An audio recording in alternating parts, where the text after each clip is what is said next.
Hi there guys! So, I have been teaching these things we know as freshmen for a week now and I'm loving it. And I'm so excited to tell you about it that I even made pathetic little drawings. First of all, let me tell you, 16-year-olds can be bloody terrifying. And I have 6 of them to teach now. One each day, except for the Donalds, who come to the sessions together because they're siblings. And every time I had my lesson plan all worked out and ready to go, and every single time it was just as hard to get the words out of my mouth. I want to be the perfect role model for these people and a sanctuary of a person, but it can be nerve-wracking. I mean, teenagers can be vicious, and I've earned a whole lot more respect for people who dare to teach them full time. Even old Mr. Phillips, may he rest in peace. I mean, he's not dead, but you know.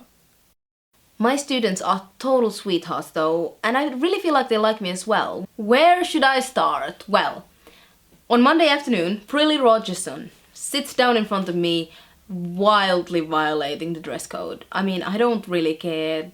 Dress codes are sexist, but I'm sort of also officially part of the school faculty now. I mean, I get to go to the teacher's lounge in between my last lesson and my first session with a student and heat up some food or make some tea and stuff. So technically, her not being within the limits of the dress code could get both of us in trouble if I don't say anything to her about it. So I am very adult about it, and I go to point out that she should dress better in a way that is firm and authoritative, but also lets her know that I know how oppressive and disgusting these dress codes are and do not think they are a good thing, you know.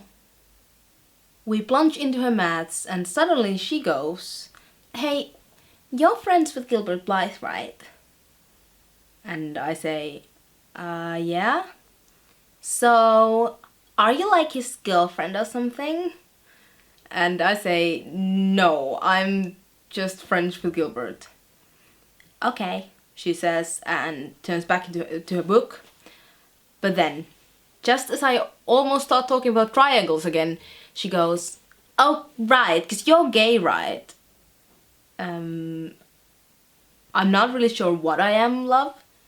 What's that mean? So I sort of hastily blubber something about the fluidity of sexuality and she turns away again, only to say after 5 minutes, "So, if you're not gay, does that mean that you might start dating Gilbert Blythe?"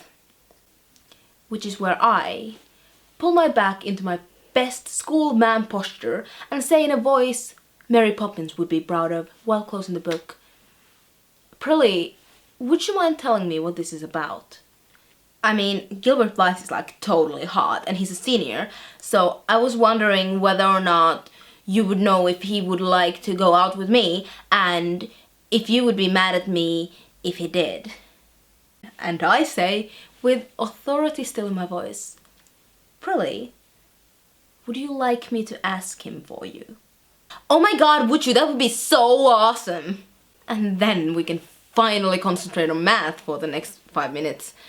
Unfortunately, Gilbert Blythe respectfully declined, after laughing for about 2 hours straight.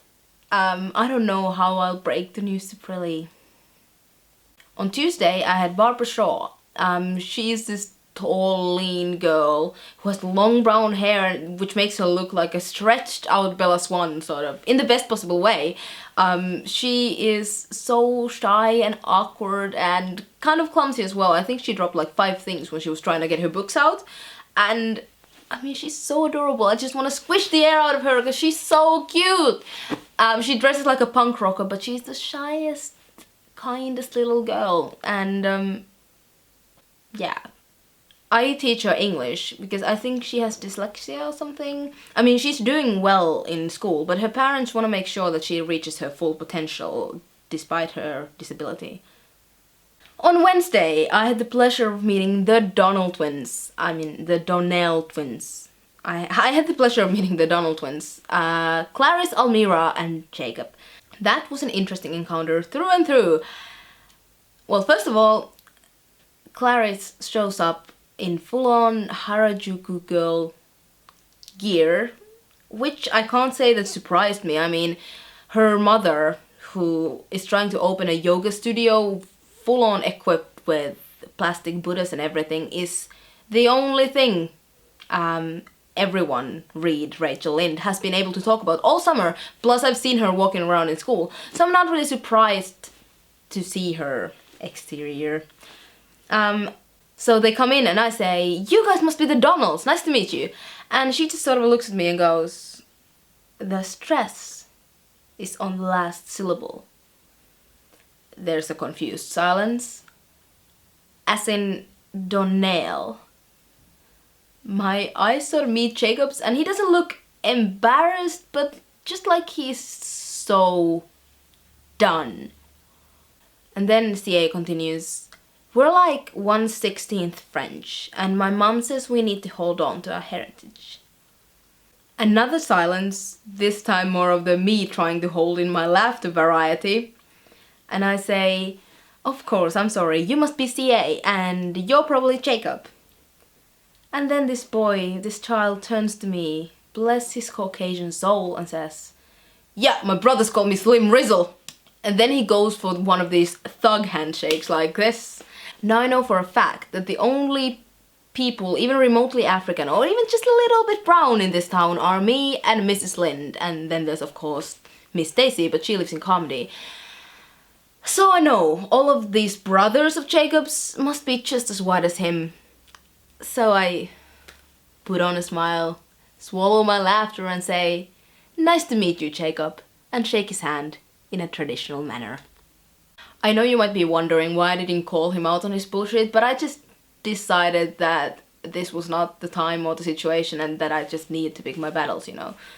On Thursday I met Anthony Pye, and to be quite honest, he wasn't too nice to me.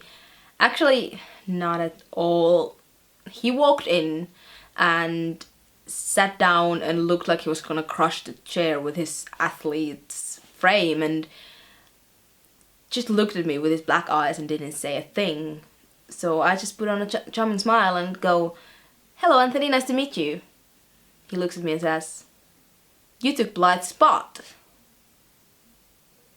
And I go, "You know, it's funny how much Gilbert comes up in these sessions of mine." And he says, "Blythe was supposed to be my tutor. You took his spot." And I say, "Do you have a crush on him too?" And he sort of explodes. "Oh my god, that's disgusting, I'm not gay." And he just looks at me, and the expression in his eyes says that he knows.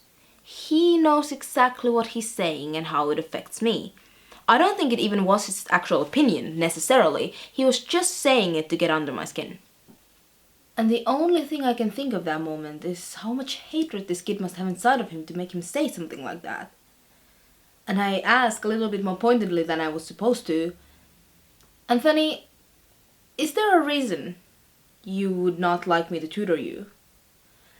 And I'm a little bit surprised when he says, "You're a fucking girl, how are you supposed to teach me shit?" And even though he's swearing, and even though he's now drawing on the table, and even though he's just disrespected me twice in the course of 2 seconds, I'm stunned to silence. Because that last thing, he didn't say it like he was trying to get a rise out of me. He said it bored and matter of fact, like he really honestly and utterly believed that I was incompetent to tutor him because I was a girl. Like we were in the 19th century. But you know what, guys? I am going to win that boy's affection, no matter what. I am going to be his rock, his guidance, that one inspirational woman we all have that made us see the light and made us feminist. I mean, the boy is smart as a whip. Our study session proved as much. He just has an attitude problem. And then there is Paul Irving. He just moved here from Boston to live with his grandmother. I am a 100% believer in friendships at first sight, and when this boy sits in front of me, dressed very well might I add, and smiles at me quaintly, I just know immediately that we are going to be the best of friends. My job is to catch him up with everything he might have missed during the moving process last year, And we started with English, and we had the most interesting conversation about modern poetry and Ray Armantrout and YA novels' value as literature. And he timidly told me that he wanted to be a writer and asked me if I wanted to review some of his work. Me? I told him that he might be better off asking Miss Stacy to do it, but he said that even though he likes Miss Stacy, he would rather I do it. So I told him to bring in his work next week. And Jane Andrews had the audacity to doubt the brightness of these children. I am exhausted, but I'm also excited and inspired and so ready to work with these kids.